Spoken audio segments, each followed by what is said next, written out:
પોતાના એકને એક દીકરાને ખાંડી આંગણાના ધર્મ માટે જોજો ચેલિયાને ખાંડી નાખ્યો સગાળસાએ. કારણ દીકરાને મારવાનું પાપ લાગશે, એ પાપનું પ્રાયશ્ચિત થશે, પણ મારા આંગણામાંથી સાધુ ભીખો ન જાય.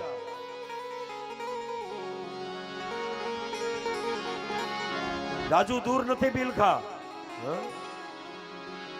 સાધુને જમાડીને જમવાનું નિયમ હતું. સગાળસા ચંગાવતીને સાધુ મળ્યા નહીં, અને એ સાધુ મળ્યા એને ઘરે લઈ આવ્યા. ટૂંકમાં તમને કહું,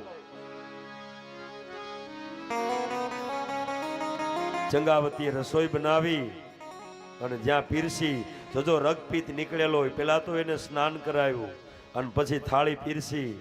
હે વાણિયા, મને જ્યાંથી લઈ આવ્યો ત્યાં મૂકી જા, આ ભોજન હું નહીં જમું.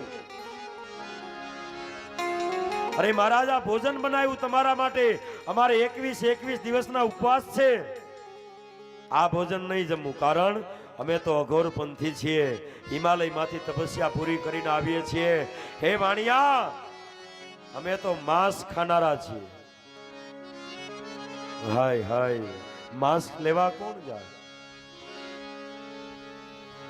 તમે જોજો, એ સગાળસા આ દેશનો વાણિયો ધાબળો ઓઢ્યો, કોઈ ગામના ભાળે નહીં એમ એ પરવાડે કહાઈ વાળો હતો ને, ત્યાં જઈને તાજે તાજું માંસ તોડાવ્યું, પરમાટી તોડાવી આવીને ચંગાવતીને આપી. લ્યો દેવ્યાની રસોઈ બનાવો. અને ચંગાવતીએ રસોઈ બનાવી અને પીરસી સાધુને, અને સાધુએ આંખ ઉગાડી. હે વાણિયા, મને જ્યાંથી લાવ્યો ત્યાં મૂકી જા, કારણ તું મને નહીં જમાડી શકે. અરે મહારાજ, આ પરમાટી ખાનારો હું સાધુ નથી. એ માટી તો રે માણસની જમીએ, આ પરમાટીનો માટી તો અમે માણસની જમીએ, પરમાટીનો પ્યાર. અમે તો છીએ ઓલાય ઘોર પંથિયા, ખેલ ખાંડાની ધાર. વાણિયા તારી વાત થશે આ બાબો વાંચી, મને જ્યાંથી લેવો ત્યાં મૂકી જા. કાલની બનેલી ઘટના છે સાહેબ. માણસની માટી અને સગાળસા ધ્રુજી ગયા. માણસ લાખ દેતા, માણસ કોણ આપે? અને ધરતી પર ઢળી પડ્યા. અને આ ભારતની આર્ય નારી ચંગાવતી આગળ આવી બાવડું પકડ્યું. હા મહારાજ, કેમ ઢીલા થઈ ગયા? શેઠાણી, બીજું કાંઈ કહ્યું હોત તો આ સાધુની હું ઈચ્છા પૂરી કરું, પણ માણસ કોણ આપે? અને ચંગાવતીએ સગાળસાને કાનમાં કહ્યું, મહારાજ, એક હિંમત છે, આને બરાબર ઓળખી ગઈ છું. આજ ભગવાન આપણી કસોટી કરવા માટે આવ્યો છે. ભલે આવ્યો મહારાજ, પણ માણસ કોણ આપે?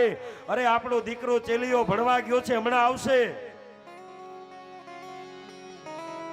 બે દંપતી વાતો કરે, ભગવાન આ વાતને સાંભળે છે.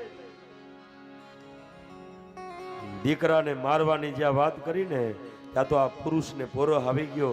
મારી પત્ની આવી વાત કરે, સ્ત્રી થઈને આવી વાત કરે, અને ઈશ્વરી તત્વ એનું એટલું નિશાળ. ચેલિયો ભણતો તો ન્યા જઈને કીધું, ઉભો થા, ભાગી જા, કારણ ફીરે જાતો નહીં, તારા મા બાપ તને મારી નાખશે. કોક સાધુ આવ્યા છે, તને કાપીને ખવડાવી દેશે. અને ત્યારે 5 વર્ષનો ચેલિયો, જોજો, જેણે ચંગાવતીનું દૂધ પીધું હોય સાહેબ. મહારાજ, મારાથી ભગાય નહીં, કારણ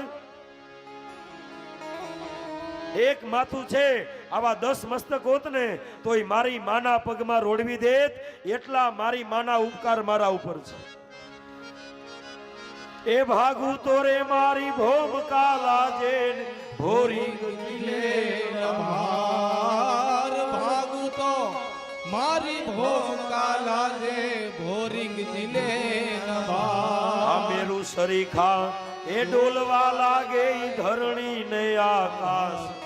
હે રામણ માજા કે આ ચેલૈયો સત ના ચૂકે. આજ કદાચ મેરામણ એની દરિયો એની મર્યાદા છોડી દે, મારાથી ભગાય નહીં. અને હાથમાં ખંભામાં દત્તર લઈ અને કટ કટ કટ પગથિયા ચડતો ચડતો ચેલૈયો આવ્યો. દોડીને માને ભેટી પીડ્યો. ચંગાવતીએ જોજો માને હૃદય લગાડ્યો દીકરાને. હે માં જરાય રજ ન કરતા, મારું માંસ માગતો હોય તો આ સાધુને ખવારી દેજે માં. હસતા મોઢે મારા હાલરડા ગાજે. કલ્પના કરો, આભા મંડળમાં કદાચ દેવતાઓ તેથી જોવા આવ્યા હશે કે હવે શું ઘટના ઘટે છે. એ સગાળસાએ હાથમાં શમશેર લીધી હશે. આભા મંડળમાં દેવતાઓ બિલખામાં ગોઠવાના હશે કે હવે શું ઘટના ઘટે.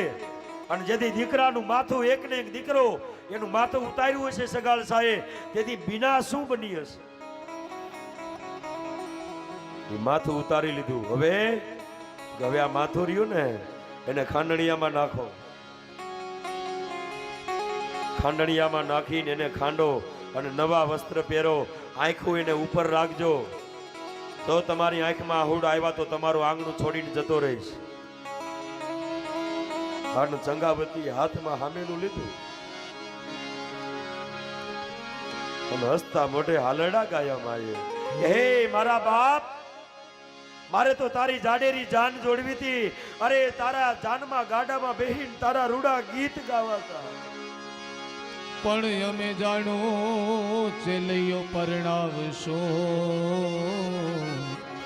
રે જાનેરી જોડશો જાન. પણ ઓ ચિંતા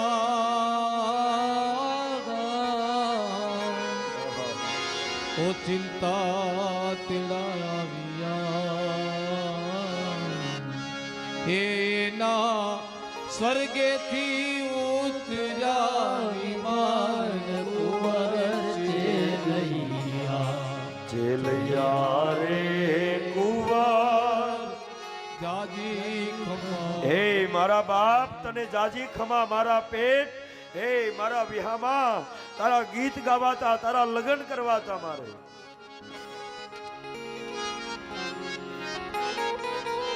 અને ટૂંકમાં જોજો માથું ખાંડી એની રસોઈ બનાવીને પીરસી. હે વાણિયા, હવે એક કામ કર. મેં કીધું એમ તે બધું કર્યું. હવે એક છેલ્લું કામ કર. કે શું મહારાજ? સગાળસા બાજુમાં હાથ જોડીને ઉભા રહી ગયા. હવે એક દીકરાને મારી હારે જમવા બેહાડ એટલે હું પારણા કરી લઉં. એક દીકરાને મારી હારે જમવા બેહાડ. સગાળસા ઢળી પીડ્યા. બાપુ હવે દીકરો નથી. એક હતો તો તમને ધરી દીધો. દીકરો નથી તો કે ના. અરે હારું થયું તે કીધું હમણાં જમી લે, મારો યોગ તૂટી જાત. કારણ વાંજિયાનું હું જમતો નથી. અને વાંજિયા કયા અને સગાળસા ધરતી ઉપર ઢળી પડ્યા. ચંગાવતીએ કીધું કે મહારાજ શું થયું? શેઠાણી, આજ ડુંગરડે મેં દાવ લગાડ્યો, આ બાવે મારો ખેલ પકડાયો. ડુંગરડે દાવ લગાડ્યો, બાવે મારો ખેલ. હે શેઠાણી, હવે એમ કે છે કે વાંજિયાના ઘરનું ખાતો નથી. હવે દીકરો ક્યાં લેવા જાવ? જો બીજો દીકરો હોત તો સામે બતાવી દે. અન માં ભગવતી ઉભા થયા. ચંગાવતી, હે મહારાજ, ક્યારની હું જોઉં છું મારા પતિને તમે હેરાન કરો. અને રણચંડી બની છૂટા કેસ કર્યા અને લાલ ત્રાંબાવરણ આખું થઈ. મહારાજ વાંજ્યા એકવાર કયા, ખબરદાર બીજી વાર ન બોલતા. બાપ જાણી તને કહું છું બાવા, પેટ છે મહિના. હે બાપ જાણી તને કહું છું બાવા, પેટ છે મહિના પા. હે આશરો સીતા રામનો એને આવે નહીં ઊની યાદ. બેઠો હવે થાશ માં બાવા, હે તને જયમાં વિના નહીં લઉં જાવા. હે બેઠો હવે થાય ના બા, તને જયમાં વિના નહીં. માં ભગવતી હાથમાં કટાર લીધી કે મહારાજ વાંજિયા એકવાર બોલ્યા, હવે બોલશો માં. મારા ઉદરમાં 5 મહિનાનો ગર્ભ છે. અને આપણા શાસ્ત્રકારો એમ કહે છે કે 4 મહિના થાય ને એટલે બાળકમાં જીવ આવી જાય. મારા બાળકમાં જીવ આવી ગયો છે. હમણાં કટાર નાખી અને તારી સામે ધરી દઉં, પછી તો વાંજ્યા નહીં કે ને. અને જ્યાં હાથમાં કટાર લઈને ઊંચી કરીને પેટમાં મારવા જાય, ત્યાં તો ભગવાને બાવડું પૈકડું. હા ચંગાવતી, બસ કરો. ભગવાન પગ પાતાલ શીશ ધામા ભગવાન પ્રગટા માગો મહારાજ કાંઈ માગવું નથી. સતી ચંગાવતીએ આજ હરીને હરાય. હે સતી રે ચંગાવતીએ હરીને હરાય. એ હરીને હરાયવા પાછા પગલા ભરાયવા રે. હે સતી રે ચંગાવતી. મહારાજ આવી કસોટી કોઈની કરીશમાં મારા બાપ આંગણાના ધર્મ માટે આ સંતોએ બલિદાન આપ્યા છે. અરે કબીરે ચોરી કરી આંગણાના ધર્મને બચાવવા માટે. નરસિંહ મહેતાએ પોતાના કેદારને હડાણે મૂકીને સાધુને જમાડ્યા છે. આંગણાના ધર્મનું જતન કરજો. કાલ હવારનો પ્રસંગ વીરપુરને યાદ કરો. ભોજા ભગતે એમ કીધું કે હે જલા, તારે કાંઈ કરવાની જરૂર નથી. તારા આંગણે ધર્મની ધજા બાંધી દે, ભૂખ્યાને રોટલો આપ. મારા બાપ જા, ભગવાન તારે ઘેરે આવશે. અને એ જલારામના આંગણે ભગવાન આવ્યા. હે જલારામ જોગી મન નાખ્યા મારી. એ મન નાખ્યા મારી એને મન નાખ્યા મારી રે. હે જોગી જલયાણ તે તો મન નાખ્યા મારી. આંગણાના ધર્મ માટે સંતોએ બલિદાન આપ્યા છે. તો જો આપણા આંગણા બધાય જાગતા ફળિયા કહેવાતા. હા, યાદ કરો. આથી 30-35 વર્ષ પહેલાનો સમય યાદ કરો. અમે જ્યારે નાના નાના હતા ત્યારે અહીંયા રમતા, ત્યારે બધાય જાગતા ફળિયા હતા, ડેલા નહોતા. હે જલારામ જોગી તે તો